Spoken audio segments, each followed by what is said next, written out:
Methikanda train স্টেশনের সেই নীরব প্রহরী আর ফিরবেন না, চলে গেছেন না ফেরার দেশে। শরীর জুড়ে নির্মম আঘাত, বুক ভরা কষ্ট আর মানুষের নিষ্ঠুরতার ক্ষত নিয়েই চিরবিদায় নিলেন ৭০ বছর বয়সী বাক প্রতিবন্ধী ববি বেগম। পরিচিত জনরা তাকে বুবি নামেই ডাকতেন।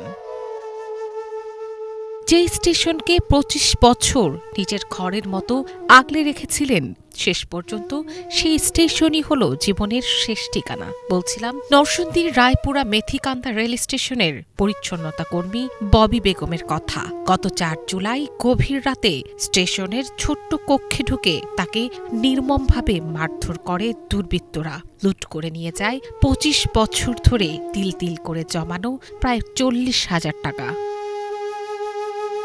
মারধরের পর গুরুতর আহত অবস্থায় স্থানীয়রা উদ্ধার করে তাকে হাসপাতালে ভর্তি করেন। চিকিৎসার জন্য এগিয়ে আসেন সাধারণ মানুষ, পাশে দাঁড়ায় উপজেলা প্রশাসনও। কিন্তু সব চেষ্টা ব্যর্থ করে উন্নত চিকিৎসার জন্য নরসিংদী সদর হাসপাতালে নেওয়ার পথেই প্রাণত্যাগ করেন পরিবারহীন এই অসহায় নারী। বৃদ্ধা ববি বেগম, যিনি রায়পুরার মেথিকান্দা রেল স্টেশনে গত ৪ জুলাই কতিপয় ছিনতাইকারীর আঘাতপ্রাপ্ত হয়ে অসুস্থ হয়ে পড়েন। পরবর্তীতে আমরা উপজেলা প্রশাসনের পক্ষ থেকে সরকারি সহায়তা তার কাছে পৌঁছে দিই এবং তার সার্বিক চিকিৎসা সহ সার্বিক দেখভালের দায়িত্ব গ্রহণ করি এবং তার বসবাসের জন্য রেল স্টেশনেই একটি কক্ষের ব্যবস্থা করে দিই। তিনি সেখানেই বসবাস করে আসছিলেন। হঠাৎ করে গতকালকে রাত্রে ১২টার পরে তার অবস্থার একটু অবনতি হতে থাকে, শারীরিক অবস্থা।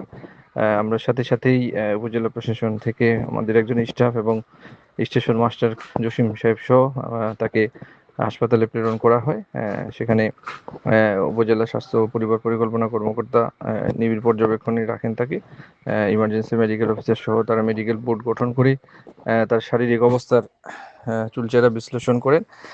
পরবর্তীতে উন্নত চিকিৎসার জন্য হাসপাতালের অ্যাম্বুলেন্সে করে তাকে সদর হাসপাতালে নিয়ে যাওয়া হয়। সদর হাসপাতালে নেওয়ার পথেই তিনি রাস্তায় শেষ নিঃশ্বাস ত্যাগ করেন। এবং রেলওয়ে পুলিশ, থানা পুলিশ সহ আশপাশের বিভিন্ন থানায় খবর পাঠানো হয়েছে। পুলিশ সন্ত্রাসীদের গ্রেফতার করতে সাঁড়াশি অভিযান পরিচালনা করছে। আশা করি যে অচিরেই সন্ত্রাসীদের আমরা গ্রেফতার করতে সক্ষম হব।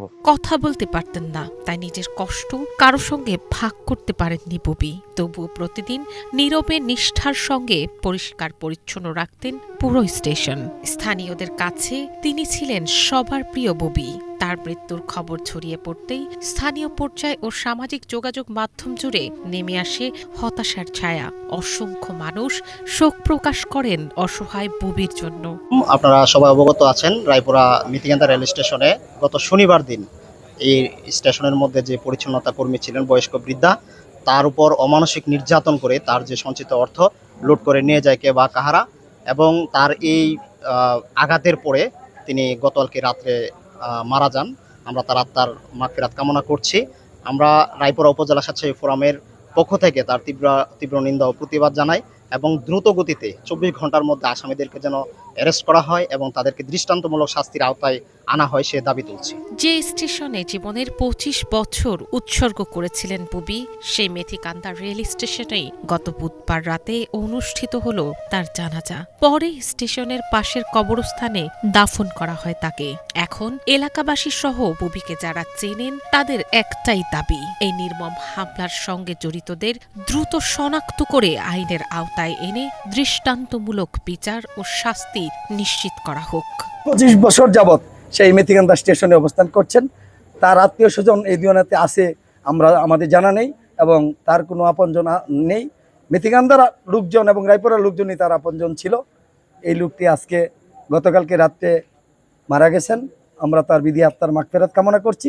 পাশাপাশি এই নির্মম নির্যাতনের পরে উনি নিহত হয়েছেন, তার বিচার দাবি করছি। আজও মেথিকান্দা স্টেশনে ট্রেন থামবে, যাত্রীরা ফিরবেন আবার চলেও যাবেন। শুধু ফিরবেন না সেই নীরব প্রহরী। কথা বলতে না পারলেও সততা, শ্রম আর দায়িত্ববোধ দিয়ে মানুষের হৃদয়ে যে জায়গা তিনি করে নিয়েছেন তা কোনোদিনও মুছে ফেলা যাবে না। তাই শুধু রায়পুরা নয়, সারা দেশের মানুষের প্রত্যাশা ববি বেগমের জীবন যেমন নীরবে কেটে গেছে, তার হত্যাকাণ্ডের বিচার যেন কোনো কিছুতে ঢাকা না পড়ে। Bangla vision news desk.